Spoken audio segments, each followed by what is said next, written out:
बच्चे ये लेसन मैंने आपके लिए स्पेशली इसलिए डिज़ाइन किया है क्योंकि कहीं आप ये ना समझें कि कंडीशनल सेंटेंसेस को हम हमेशा इफ़ और व्हेन से ही बनाते हैं, ऐसा बिल्कुल नहीं है।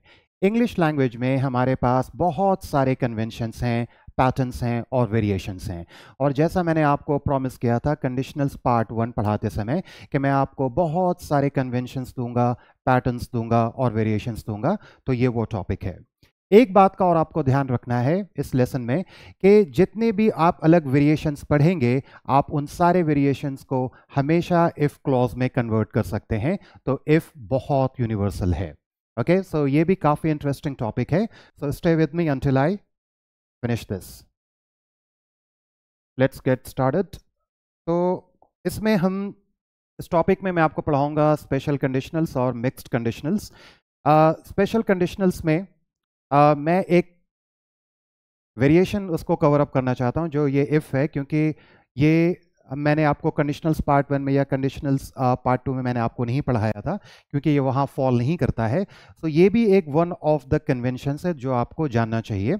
और मैं आपको जितने सारे वेज हैं, various other ways to create conditionals, और हम कंडीशनल्स इंग्लिश लैंग्वेज में कैसे फ्रेम कर सकते हैं विदाउट यूजिंग इफ, ये इंपॉर्टेंट है, तो ये भी मैं आपको बताऊंगा।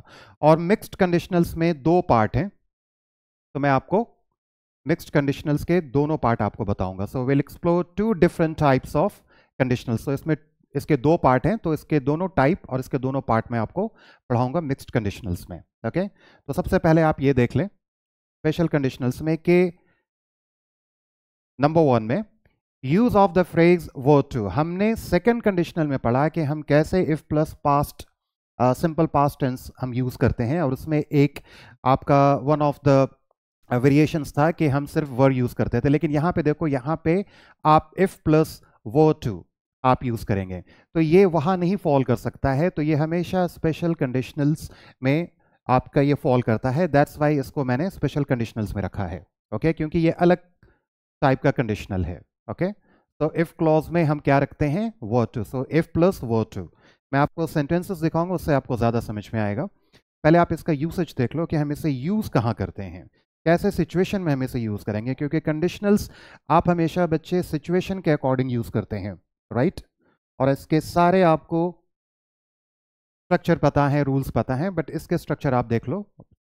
तो when the likely or unlikely result is either very serious or seems impossible, ये ध्यान रखना है। अगर ऐसी सिचुएशन आ जाए जहां पे उसका जो रिजल्ट है वो बहुत सीरियस है या इम्पॉसिबल है, तो ये इन दोनों केसेस में आप इफ प्लस वर्ब टू का यूज करेंगे। ठीक है। Special conditional sentences can be used to express hypothetical situations. तो ये ध्यान रखना है, ये हाइपोथेटिकल सिचुएशंस के लिए यूज होता है कहां कहां, प्रेजेंट, पास्ट एंड फ्यूचर। ये तीनों टेंसेस में आप इसे यूज कर सकते हैं। ओके, नाउ अब इसके स्ट्रक्चर आप देख लो, इसका फॉर्म देख लो कि प्रेजेंट फॉर्म में हम इसे कैसे यूज करेंगे, क्योंकि आप इफ प्लस वर्ब टू को आप प्रेजेंट में भी यूज कर सकते हैं, आप पास्ट में भी यूज कर सकते हैं और फ्यूचर में भी यूज कर सकते हैं, बट तीनों का आप फॉर्म देख लो। तो अगर आप प्रेजेंट में यूज कर रहे हैं, so if plus verb two, ये तो बाय डिफॉल्ट आपका रहेगा। ठीक है, ये आपका इफ क्लॉज में है। सेकेंड जो मेन क्लॉज है आपका, उसमें आप क्या यूज करेंगे, model auxiliary verb would plus base form of a verb. ये भी आपको ध्यान रखना है कि वुड के साथ हमेशा, तो 2 चीजें मैं आपको इसमें बता दूं, ठीक है, कि वुड के साथ हमेशा हम base form of a verb use कर सकते हैं, कर सकते नहीं, करते हैं हमेशा। तो base form of a verb क्या होता है, जैसे मैंने बोला ईट, ठीक है, इसे बहुत लोग, मैंने बार बार इस पे हमेशा मैं आपको बताता हूं, इसमें 2 चीज़ें कि पहले कि इसको आपको कभी भी V1 नहीं बोलना, ऐसे लोग V1 बोलते हैं। V1, V2, V3, V4 they are not globally or universally accepted terms, so please refrain from using these terms and use base form of a verb।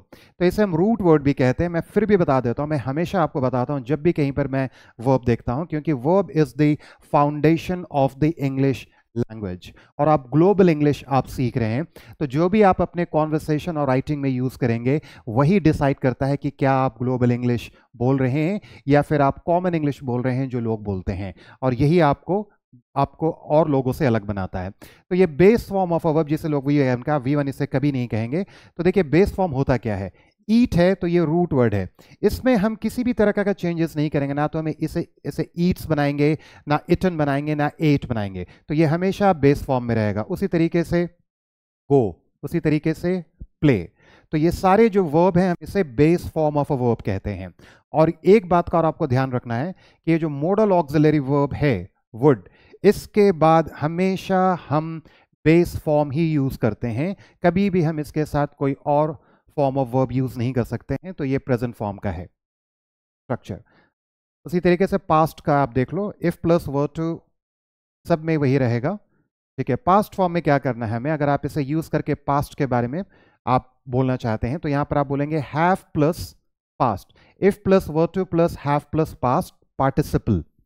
क्योंकि हैव के बाद, क्योंकि ये हेल्पिंग वर्ब है, और हैव के बाद जो मेन वर्ब यूज होता है वो हमेशा पास्ट पार्टिसिपल होता है।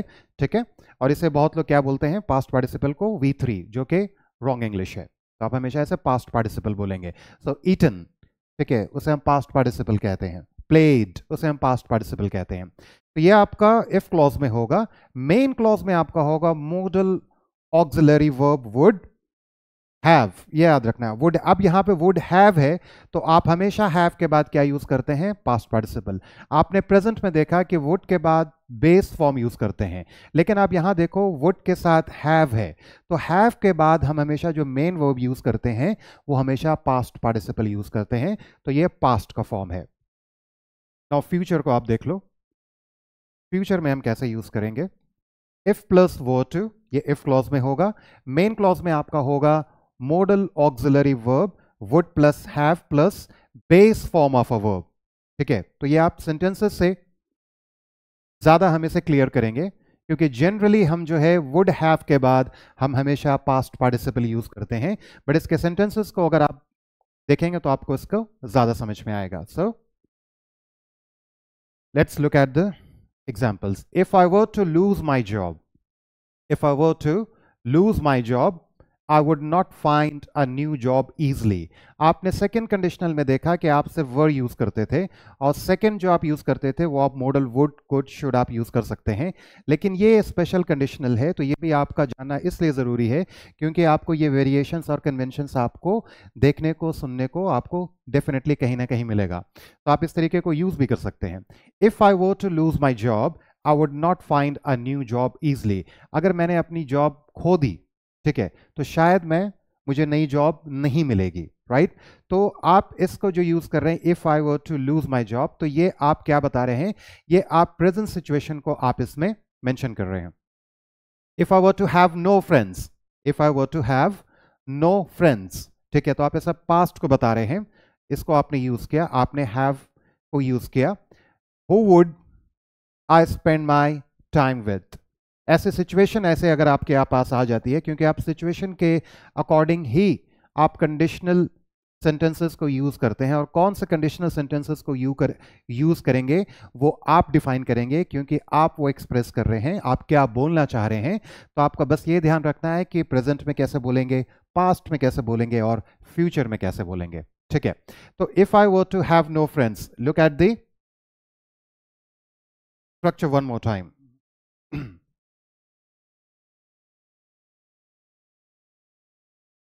If I were to have, ठीक है, अगर पास्ट फॉर्म में बोलना है तो इफ आई वर टू ये सिंपली रहेगा simply if I were to, ठीक है।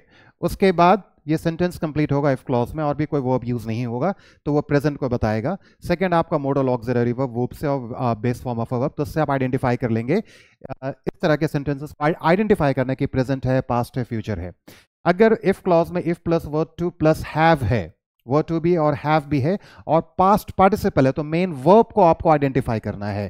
ठीक है, क्योंकि आप शायद इसमें कंफ्यूज्ड हो सकते हैं कि इफ वर्ब टू, क्योंकि बहुत तरीके से हैव का भी हम यूज करते हैं। ठीक है, हैव का हम पोजीशन के लिए भी यूज करते हैं, हैव का हम हेल्पिंग वर्ब के लिए भी यूज करते हैं। तो सबसे ज्यादा ध्यान मैं हमेशा बोलता हूं आपका वर्ब पे रखना है, क्योंकि वर्ब से ही सब कुछ आपका क्लियर हो जाता है, आप उससे आइडेंटिफाई कर लेते हैं कि किस फॉर्म का ये टेंस है और किस कॉन्टेक्स्ट में कहा जा रहा है। तो पास्ट फॉर्म में if plus were two plus have plus past, अगर हैव के बाद पास्ट पार्टिसिपल है तो वो पास्ट फॉर्म होगा। इसमें आप देखो फ्यूचर फॉर्म में इफ आई वर टू होगा सिंपली, और इसके नेक्स्ट पार्ट में जो होगा, जो आपका मेन क्लॉज में होगा, वो model auxiliary verb would plus have होगा। ठीक है, तो इस स्ट्रक्चर को ध्यान रख के अगर आपसे मैं ये पूछूं if I were to lose my job, ठीक है, I would not find a new job, तो ये आप इसे बताएंगे कि ये प्रेजेंट का है, क्योंकि इफ आई वर टू होता है, इफ प्लस वर टू होता है, उसके बाद सब सेंटेंस को कंप्लीट करो। सेकंड में आप वुड का यूज करते हैं, देखो कहीं पर आपका हैव नहीं यूज हुआ है, इसने सेंटेंस को कंप्लीट किया है। तो अगर मैं आपसे ये पूछूं कि if I were to have no friends, ठीक है, who would I spend my time with, ठीक है, तो आप इसको जो बोलेंगे, देखो if plus were to have no friends who would I spend my time with, तो ये भी आप एक्चुअली फ्यूचर आप बोल सकते हो, लेकिन आप इसमें प्रेजेंट के लिए भी आप इसमें बोल रहे हैं, क्योंकि जो स्ट्रक्चर है आप उस पर ध्यान दो, यहां पर हैव के बाद पास्ट पार्टिसिपल यूज नहीं हुआ है, फर्स्ट क्लॉज इफ क्लॉज की बात कर रहा हूं। अब आप यहां देखो, अगर ये पास्ट होता, ठीक है, तो ये आपका फ्यूचर भी नहीं है, बट इसे हम फ्यूचर के कॉन्टेक्स्ट में बोल सकते हैं, बट जो ज्यादा ये सूट करेगा वो आपका प्रेजेंट फॉर्म यूज करेगा, क्योंकि पास्ट फॉर्म में क्या होता है, if plus were two plus have past participle आपको देखना है। आपको जनरली क्या देखना है कि हैव के बाद जो पास्ट पार्टिसिपल यूज हुआ है नहीं, जनरली आपको फर्स्ट पार्ट से ही पता चल जाएगा। ओके, तो मैं आपका कंफ्यूजन क्लियर करना चाहता हूं, क्योंकि हो सकता है आप इसमें कंफ्यूज्ड हो जाओ कि किसको हम प्रेजेंट में बोल रहे हैं, किसको पास्ट में बोल रहे हैं और किसको फ्यूचर में बोल रहे हैं। ओके, तो ये भी आपका प्रेजेंट में ही है। If she were to be my, ये भी प्रेजेंट है। If she were to be my manager, my job would be very difficult. ये भी आप एक प्रेजेंट सिचुएशन की बात कर रहे हो, जो कि वो आपकी मैनेजर नहीं है, अगर वो होती तो आपकी जॉब बहुत डिफिकल्ट हो जाती। ठीक है, ये भी आपका प्रेजेंट है। if she were to be late again, she would have a meeting with the principal. ठीक है, if she were to be late again, she would have a meeting. ठीक है, देखो आप हैव के बाद कहीं भी पास्ट पार्टिसिपल यूज नहीं हुआ है। Again go back to the form, क्या हमें बताता है, प्रेजेंट में आप देख लो सिर्फ वुड का यूज हुआ है। आप जब इसमें देखेंगे model auxiliary verb would have plus past participle past form, ठीक है, इससे आप आइडेंटिफाई करेंगे कि क्या आप पास्ट में बोल रहे हैं या प्रेजेंट में बोल रहे हैं। तो आप नेक्स्ट से आपको इससे भी पता चल जाएगा, लेकिन अब तक आपने देखा कि if verb two plus have का पास्ट पार्टिसिपल यूज नहीं हुआ है, ऐसा कोई एग्जाम्पल में। सेकेंड में जो है वो मोडल ऑक्सिलरी वर्ब वुड है, हैव भी है लेकिन पास्ट पार्टिसिपल से, क्योंकि हैव सिर्फ हैव से आप नहीं पता लगा पाएंगे, आप ज्यादा सेंटेंस का कॉन्टेक्स्ट पता लगाते हैं किससे, मेन वर्ब से। ओके, सो आप देखो if she were to be late again, ठीक है, इसमें कहीं पर भी वर टू के बाद आपका कोई पास्ट पार्टिसिपल यूज नहीं हुआ है, तो ये प्रेजेंट की सिचुएशन को बता रहा है। She would have a meeting, ठीक है, she would have a meeting. अब इसमें हैव के बाद आप देखो कहीं पर भी पास्ट पार्टिसिपल यूज नहीं हुआ, तो ये भी आपका प्रेजेंट सिचुएशन है। आप इसे देखो, if he were to fail his driving test tomorrow, if he were to fail his driving test tomorrow, आप इसमें क्या यूज करेंगे, he would have to apply again। तो आप इसे फ्यूचर, ठीक है, के सेंस में भी आप इसे यूज कर सकते हैं। आप इसमें बोल सकते हैं कि ये हम फ्यूचर के लिए भी बोले, if he were to fail his driving test tomorrow, क्योंकि अब यहां पे ये tomorrow जो आपने ये यूज किया है वो किस लिए यूज किया है, वो आपने फ्यूचर को बताने के लिए यूज किया है। अब आप देखो कि आपके he would have to apply, ठीक है, आप इसमें अब ये टू आ गया, he would have applied again, ठीक है। अगर ये ऐसा होता तब आपको ज्यादा समझ में आता कि ये फ्यूचर की बात कर रहा है, क्योंकि would plus have base form of a verb, ठीक है, क्योंकि ये जो फ्यूचर का है ये फ्यूचर के फॉर्म में बता रहा है। तो एक टुमारो से, सॉरी अबाउट दैट, एक आपको टुमारो से पता चला कि ये फ्यूचर के बारे में बात कर रहे हैं। दूसरा आपको ये पता चला कि जनरली इसमें फ्यूचर के लिए हम हैव के बाद, तो हम ये मैं आपको बताना चाह रहा था, क्योंकि ये बहुत इंपॉर्टेंट है, क्योंकि कभी भी हम हैव के बाद base form of a verb use नहीं करते हैं। तो कैसे करेंगे, वो ये तरीका है कि हम क्या करते हैं कि हैव के बाद हम इस प्रीपोजिशन का यूज कर लेते हैं, हैव टू। जैसे आई हैव टू गो, आप नहीं बोल सकते आई हैव गो, तो आपको बोलना पड़ेगा I have gone, I have to go. तो उस तरीके से इसने यूज किया है। ओके, तो ये फ्यूचर का है। Now, if I were to lose my job next year, ये भी फ्यूचर है, I would have to look for a better one. तो अब यह देखो would have तो है, लेकिन ये यूज हो गया है. अगर ये यूज नहीं होता तो ये looked होता. तो ये यूज करके इन्होंने फ्यूचर के बारे में इन्होंने बताया है. ओके, नाउ अब आप देखो पास्ट का. If I were to have paid, if I were to have paid more, I would have gone bankrupt.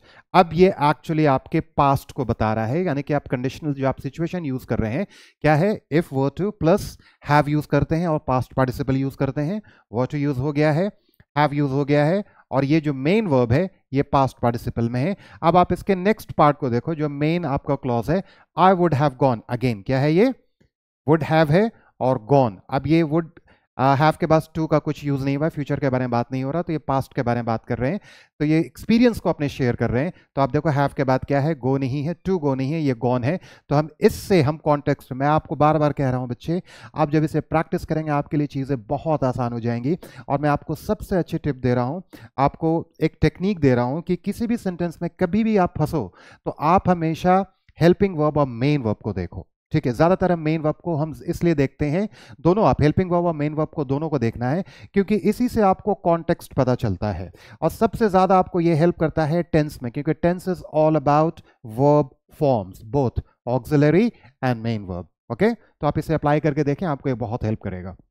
Now if she were to have failed, again ये पास्ट में है, क्योंकि वर टू के बाद आप देखो हैव यूज हुआ है, और फेल्ड जो है वो पास्ट पार्टिसिपल, यानी कि मेन वर्ब जो है वो पास्ट पार्टिसिपल है.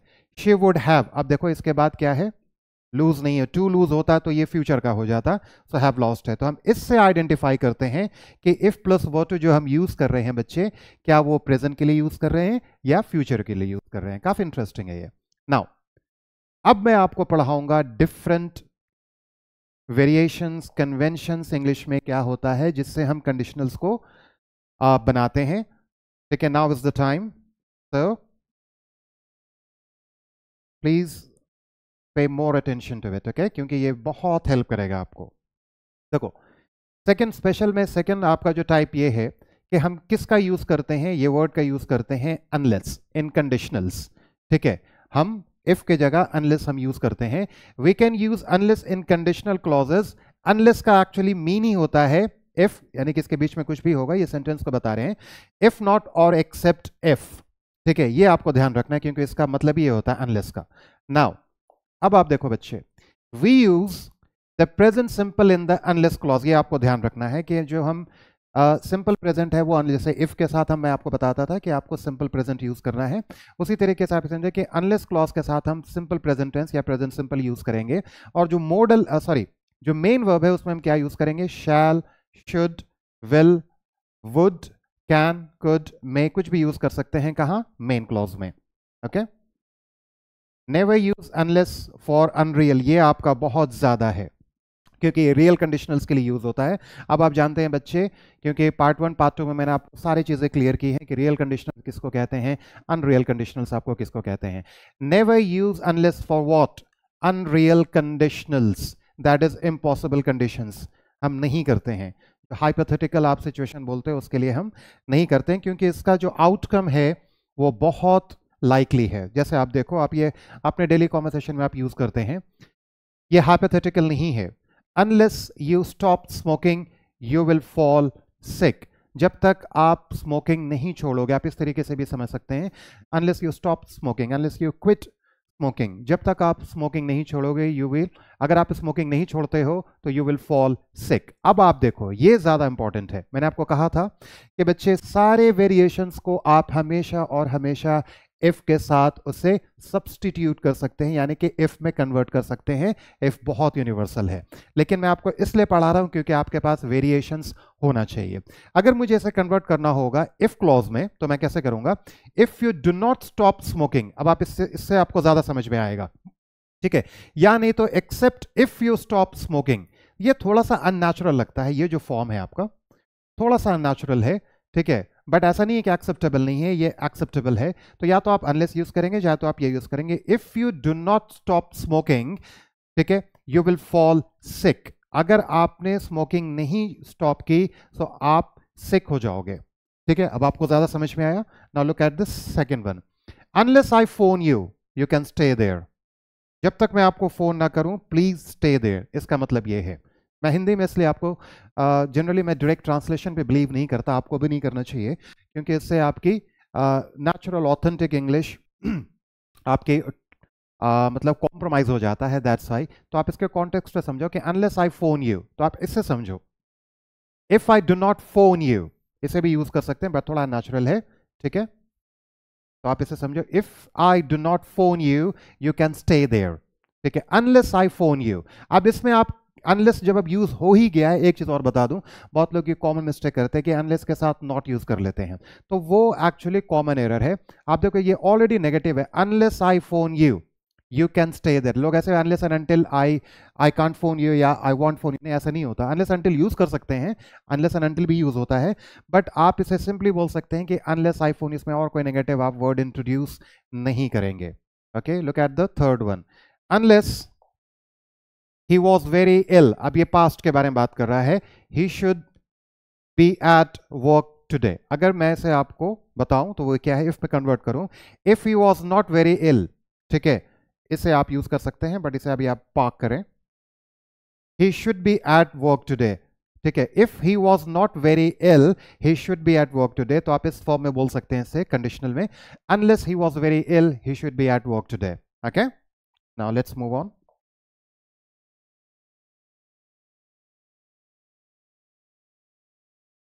Unless I was really hungry, I would not eat that food. अब आपको इससे हिंदी में, मैं आपको इंग्लिश में समझाता हूँ क्योंकि ये आपके लिए ज़्यादा इंपॉर्टेंट है। मैं आपको समझाने के लिए इसको हिंदी में डायरेक्ट ट्रांसलेशन इसकी कर सकता हूँ, बट आप देखो मैंने इसलिए मेंशन किया है, इससे आप इसका कॉन्टेक्स्ट भी समझेंगे। If I was not really hungry, ठीक है, ये फॉर्म भी यूज़ कर सकते हैं, ठीक है। I would not eat that food, unless I was really hungry I would not eat that food. तो आप इसे कन्वर्ट करें, if I was not really hungry I would not eat that food. Unless you hadn't requested मी, ठीक है। अब देखो सारे form को हम अनलेस से यूज करके बना सकते हैं।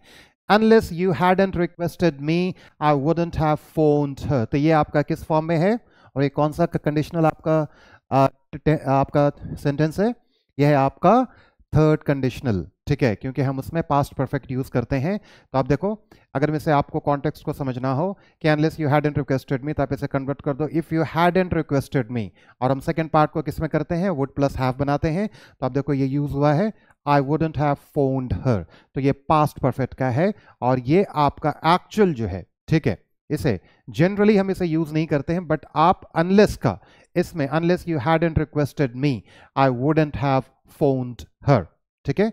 तो आप ये डेली कॉन्वर्सेशन में अनलेस से को कन्वर्ट कर सकते हैं, ठीक है। ये ऐसा नहीं कि एक्सेप्टेबल नहीं है, बट ज्यादा जो फॉर्म है वो ये है आपका इफ से, क्योंकि हम इसमें हाइपोथेटिकल सिचुएशन को हम डिफाइन कर रहे हैं, बट ये बहुत ज्यादा सिचुएशंस में एक्सेप्टेबल हो जाता है।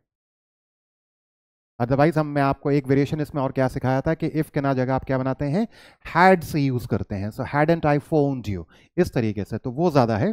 बट सिंस ये मैंने वेरिएशंस देखा है इसलिए मैं आपको बता रहा हूं कि आप इसे भी यूज कर सकते हैं। Unless I had a good lawyer, ठीक है, unless I had a good, अब ये हैड आपका ये पास्ट परफेक्ट नहीं है, ये सिंपल पास्ट है, ठीक है, ये उस कॉन्टेक्स्ट में यूज हुआ है। तो आई वुडंट, देखो इसमें आपका वन द केस, ठीक है। If unless I had a good lawyer, ठीक है। इफ आई डिडंट हैव, ये सिंपल पास्ट है, अगर मैं कहता if I didn't have a good lawyer except if had good lawyer I wouldn't have won the case. तो आप unless का इस कंडीशनल टेंस के लिए भी आप इसे यूज कर सकते हैं। तो ये एक स्पेशल है, जनरली हम सिंपल पास्ट के बाद हम क्या यूज करते हैं, फिर रिमेंबर कि आपको सेकंड कंडीशन में बताया था कि फर्स्ट में सिंपल पास्ट होता है, ये भी सिंपल पास्ट है। आप हैड यहाँ पर आपका पास्ट परफेक्ट नहीं है, ये आपका हेल्पिंग वर्ब है। Unless I had a good lawyer I wouldn't, हम हैव नहीं यूज करते, हम क्या यूज करते हैं, I would win the case, इस तरीके से हम बोल देते हैं। लेकिन ये स्पेशल केस है, हम इस तरीके से बोल सकते हैं, तो इसलिए मैं आपको ये वेरिएशन दिखा रहा हूं। Now look at the third special conditional, use of should. ये काफी इंटरेस्टिंग है, विद इन्वर्जन। इन्वर्जन का मतलब है कि हम इफ को रिप्लेस कर रहे हैं, यानी किसी भी चीज को जो आया है, अगर इन्वर्जन कहीं भी वर्ड यूज होता है उसका मतलब होता है कि हम इस चीज को कैसे करें, यहां पर शुड विथ, तो हम शुड से इन्वर्ट करेंगे यानी कि उसे रिप्लेस करेंगे।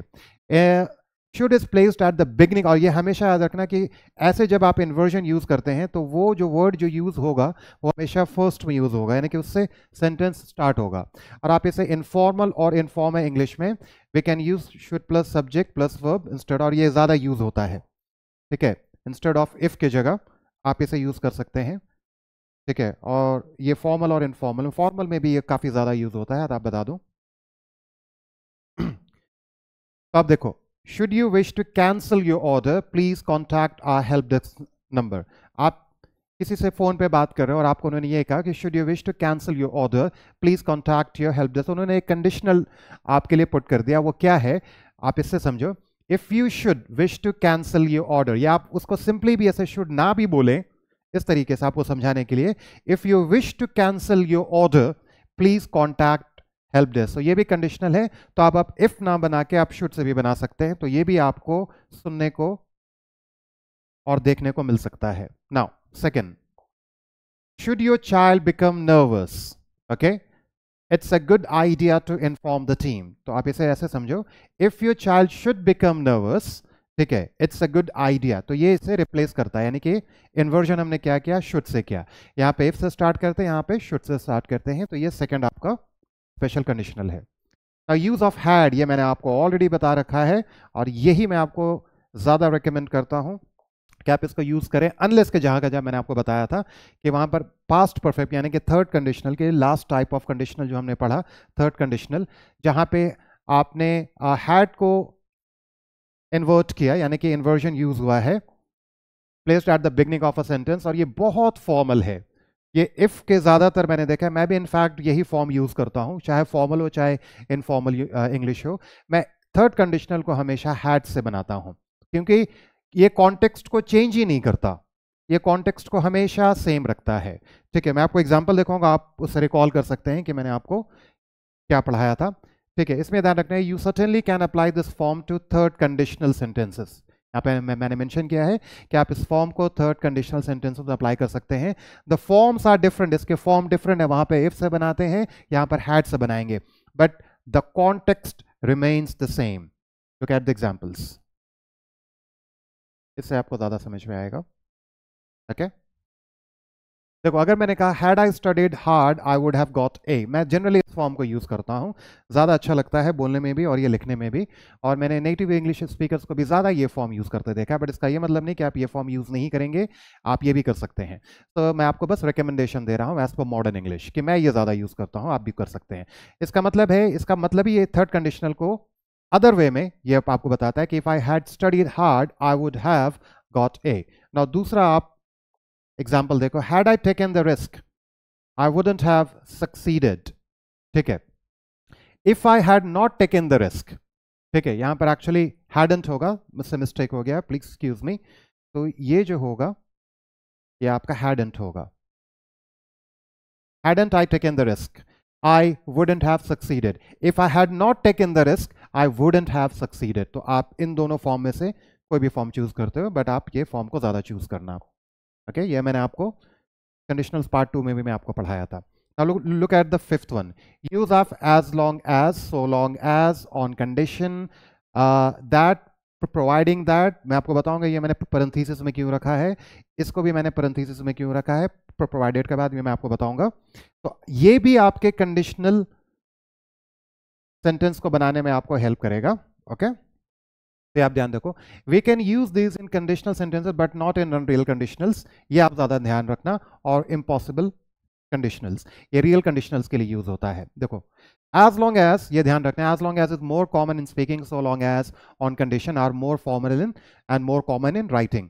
ये ज्यादा स्पोकन लैंग्वेज में यूज होता है या ये ज्यादा रिटन लैंग्वेज में यूज होता है, ओके। एग्जाम्पल्स को आप देख लो, इससे ज़्यादा आपको समझ में आएगा। आप इस तरीके से बोल सकते हो, और हमेशा मैंने क्या बताया, आप उसको इफ में कन्वर्ट कर सकते हो। आपसे देखो, अगर आपको इसको समझना है तो आप इस फॉर्म को भी यूज़ कर सकते हैं। इसको समझाने के लिए मैंने ये यहाँ पे मेंशन किया है, as long as you don't finish your homework, as long as you don't finish your homework you can't watch TV tonight, if you don't finish your homework you can't watch TV tonight। इसका मतलब है, तो आप as long as से आप if को the other way around, ठीक है, वाइस वर्सा, आप या तो ये यूज करें, यानी कि इससे इसको सब्स्टिट्यूट कर दें या इससे इसको सब्स्टिट्यूट कर दें, बोथ आर एक्सेप्टेबल, कॉन्टेक्स्ट एक ही है। सो लॉन्ग एज, आप इस तरीके का भी आप देखेंगे, ये भी कंडीशनल के यूज होता है। सो लॉन्ग एज, ये जितने फ्रेज हैं इसको हम फ्रेज कहते हैं। As long as, so long as, provided that या प्रोवाइडिंग दैट, ये सारे फ्रेजेस हैं इंग्लिश में। और ये कंडीशनल के सिचुएशन में ही हम इसे यूज, यानी कि ऐसी सिचुएशन में जहाँ पर हमें कंडीशन पुट करना हो तो ये हमें हेल्प करता है। So long as you promise to drive carefully I will lend you my car. इसको समझना है कि इसने क्या कहा, तो और ये इसका मतलब क्या है। If you promise to drive carefully, if you promise to drive carefully, then only I will lend you my car. So no rash driving. अब देखो, she agreed to help on condition, अब ये आ गया, ये थोड़ा इनफॉर्मल है लेकिन आप फिर भी ये देख लो।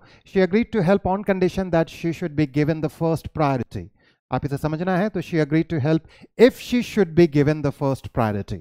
ओके, तो आप इसे भी यूज कर सकते हैं। तो जो ज़्यादा कन्वेंशन कॉमन है वो भी मैं आपको बता रहा, ये भी है बट ये बहुत आपके रिटन लैंग्वेज में और बहुत फॉर्मल में यूज़ होता है। आप इसे यूज़ कर सकते हैं बट आप इसे ना यूज़ करके आप as long as, so long as का यूज़ कर सकते हैं। ठीक है, एज लॉन्ग एज ज़्यादा कॉमन है।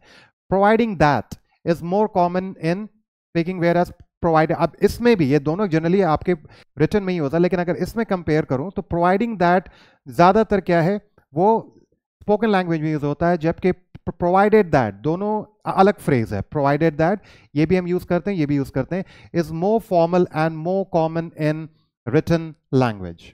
आप ये एग्जांपल्स देख सकते हो, हमेशा इसको इफ में आप कन्वर्ट कर सकते हैं। For example, I go to the concept providing that I can get a ticket. इसका मतलब ये, I go to the concept if I can get a ticket. तो यहां पे क्या यूज है, प्रोवाइडिंग दैट। आप उसे प्रोवाइडेड दैट भी कर देते तब भी उसका मतलब ही वही रहता। ठीक है, तो इसमें आप प्रोवाइडेड दैट भी, मैं आपको अभी बताने वाला हूं कि मैंने दैट को पैरेंथेसिस में क्यों रखा है। You can use my phone provided that, आप इसे प्रोवाइडिंग दैट भी कर सकते हैं, कोई इश्यू नहीं है। You don't access my photos, you can access my phone if you don't access my photos. Okay, तो ये आपका ध्यान रखना है कि आप दोनों यूज कर सकते हैं। Now provided can be used without that. That's why modern English में हम generally that का, मैंने इसके लिए एक सेशन और भी डिज़ाइन किया है कि जैसे हम that को बीच में इन्वर्ट करते हैं हम उसे नहीं भी कर सकते हैं। तो मैं हमेशा उसको क्या करता हूँ, पैरेंथेसिस में रखता हूँ अपने रिटन लैंग्वेज में, फॉर्मल में या इनफॉर्मल इंग्लिश में, क्योंकि मॉडर्न इंग्लिश में अब हम जनरली that का यूज़ नहीं करते हैं। दैट्स वाई मैंने उसको पैरेंथेसिस में रखा है। आप सिर्फ बोलेंगे प्रोवाइडिंग या प्रोवाइडेड, दो भी एक्सेप्टेबल है, बट जो लोग नहीं समझते उनके लिए मैंने ये दोनों यूज किया है। That's why I kept that in parenthesis. Now mixed conditionals है, ये एक्चुअली बहुत सारे कंडीशनल्स का एलिमेंट है, तो आप फर्स्ट टाइप में आप देख लो। ठीक है, ये ज़्यादा उतना यूज़ नहीं होता, आप ज़्यादा, मैं आपको भी उतना रेकमेंड नहीं करूँगा, बट आप देख लें क्योंकि सारे कन्वेंशंस मैंने आपको प्रॉमिस किया था बताऊँगा कि कहीं कन्फ्यूजन में आ कहीं अगर आप कोई बुक पढ़ रहे हो, मैगजीन्स पढ़ रहे हो या कोई आप मूवी देख रहे हो, ऐसे सेंटेंसेस ये हो तो आप समझेंगे गलत है, इसलिए भी मैं आपको ये दिखाना चाह रहा हूँ। तो पहला पार्ट क्या है, पास्ट परफेक्ट, यानी कि पहला पार्ट में मिक्स्ड कंडीशनल्स सेंटेंसेस में क्या होता है, इफ के साथ पास्ट परफेक्ट यूज होता है, और सेकेंड में क्या यूज होता है, प्रेजेंट कंडीशनल। प्रेजेंट कंडीशनल है, ये कोई टेंस मैं आपको दिखाता हूँ, एग्जाम्पल्स में ज़्यादा समझ में आएगा। पहले आप ये समझ लें कि मिक्स्ड कंडीशनल्स जो है बच्चे are sentences that combine elements from different types of conditional sentences to express complex ideas about time and consequences. They typically mix the past and present tenses. So past का मतलब past perfect if clause में, और second line main clause में वो present conditional यानी कि perfect conditional का use करते हैं, सॉरी प्रेजेंट कंडीशनल का यूज करते हैं to show how a past action affects. ये इसलिए यूज होता है और ये कन्वेंशन इसलिए यूज करते हैं, ये also one of the accepted, widely accepted, I can't say, ठीक है, क्योंकि मैं भी ये बहुत ज़्यादा यूज नहीं करता, मैंने भी नहीं देखा है, तो आप फिर भी समझें कि वन ऑफ द कन्वेंशन है कि past action affects the current situation, in situation के लिए हम इसे यूज करते हैं। ओके, तो mixed conditional sentences use the past perfect tense in the if clause, if clause में पास्ट परफेक्ट होगा और मेन क्लॉज में प्रेजेंट कंडीशनल होगा। जब तक मैं आपको सेंटेंस नहीं दिखाऊंगा आप इसे नहीं समझ पाएंगे। ओके, तो अभी मैं आपको दिखाता हूं। इफ क्लॉज में इसे और अच्छे तरीके से आप समझ लें कि ये इफ जो क्लॉज है पास्ट परफेक्ट टेंस है. This part describes a situation और action that didn't happen in the past. Sorry about that. That didn't happen in the past. It often uses had plus past participle. हम जानते हैं कि had के साथ हम हमेशा past participle यूज करते हैं जब had helping verb यूज होता है तो. ओके. नाउ जो मेन क्लॉज है उसमें क्या है? प्रेजेंट कंडीशनल है. This part describes the current result और consequences of that past action. It usually uses would, could, might, और ये ध्यान रखना है इसके बाद हम बी का भी यूज करते हैं. कुछ लोग नहीं करते हैं और इसमें ये भी बहुत लोग बोलते हैं कि इसमें प्रेजेंट कंडीशनल यानी कि मिक्स्ड कंडीशनल का जो फर्स्ट पार्ट है वो सिर्फ वुड यूज करते हैं. नहीं, मैंने ऐसे बहुत सारे कन्वेंशंस देखे हैं. ठीक है, इसी मिक्स्ड पार्ट 1 में कुड भी यूज होता है, माइट भी यूज होता है. तो मैं सारे कन्वेंशन आपको, और आपको ये पता है कि आप चाहे वुड हो, कुड हो, माइट हो, आप हमेशा base form of the verb use करेंगे. Okay, now you will understand this part 1 more. आप देखो ये पास्ट परफेक्ट में होगा हमेशा इफ क्लॉज में. If I had studied medicine I would be a doctor now. तो ये एक्चुअली रियल कंडीशनल, ये अनरियल कंडीशनल्स नहीं है. ठीक है, ये क्या है आपका ये अनरियल कंडीशनल्स के लिए यूज नहीं होता है, क्योंकि अगर ये अनरियल कंडीशनल होता तो हम इसमें क्या करते हैं, आई वुड हैव और पास्ट पार्टिसिपल यूज करते हैं. सो आप थर्ड कंडीशनल और आप रिकॉल करो, क्योंकि ये थर्ड कंडीशनल्स नहीं है, ये थर्ड कंडीशनल से अलग है. If I had studied medicine, मैं आपको इसलिए पढ़ा रहा हूं, कहीं अगर आपने ये देखा, आपने बोला कि नहीं सर वो तो थर्ड कंडीशनल आपने हमेशा बताया कि वुड के साथ हैव होता है, फिर पास्ट पार्टिसिपल होता है, इसलिए भी मैं आपको ये पढ़ा रहा हूं ताकि आपके पास कोई कंफ्यूजन ना रहे. तो second part I would be a doctor, हमेशा देखो ये पार्ट हमेशा रहेगा be a. Okay. If they had saved more money they could afford, अब कहीं पर यूज नहीं हुआ है देन इट्स एब्सोल्युटली फाइन. ठीक है, लेकिन आप हमेशा देखोगे इसमें पास्ट पार्टिसिपल यूज नहीं होगा, इसमें यूज होगा जो कि सेव्ड है. ठीक है. If I had left earlier we would not be stuck in traffic now. आप इस तरीके से बोल सकते हैं, ये भी एक्सेप्टेबल है. If we had left earlier, we would not be, अब देखो be यूज हुआ है, stuck in traffic now, यानी कि आप सिचुएशन को इसमें डिफाइन कर रहे हैं कि अगर ऐसा नहीं होता तो प्रेजेंट की सिचुएशन ऐसे नहीं होती. तो प्रेजेंट कंडीशन परफेक्ट कंडीशनल के लिए आप प्रेजेंट कंडीशनल के लिए आप इसे यूज करते हैं. If you had crashed the car you might be in trouble, यानी कि प्रेजेंट सिचुएशन में ऐसा नहीं हुआ है, तो ये ऐसा इसलिए अभी प्रेजेंट सिचुएशन में नहीं है. If I had invested in XYZ company I could be a millionaire. ठीक है, अगर आपका ये थर्ड कंडीशनल होता तो ये सेकंड पार्ट अलग होता, पास्ट पार्टिसिपल यूज होता कुड हैव की तरह, राइट. जबकि ये दूसरा मिक्स्ड कंडीशनल है, इसलिए यहां पे वो यूज नहीं हुआ है. If I had learned swimming I could swim across this river. तो आप इस तरीके से भी आप कंडीशनल को, आप अपने सिचुएशन को इस तरीके से कंडीशनल सेंटेंसेस में भी आप एक्सप्रेस कर सकते हैं.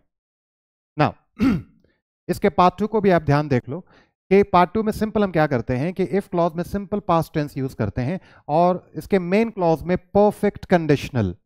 तो ये परफेक्ट पास्ट परफेक्ट नहीं है, ये अलग है थोड़ा, तो मैं आपको एक्सप्लेन कर देता हूं.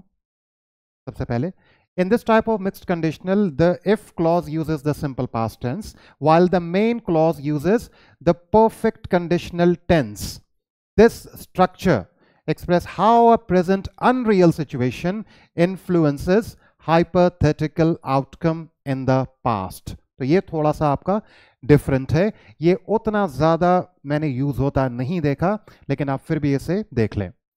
इफ क्लॉज में simple past tense, this part describe present situation, that is present situation को डिफाइन करता है, ये आपका ध्यान रखना. इफ क्लॉज वाला अनलाइकली और not true, the form is if plus past simple.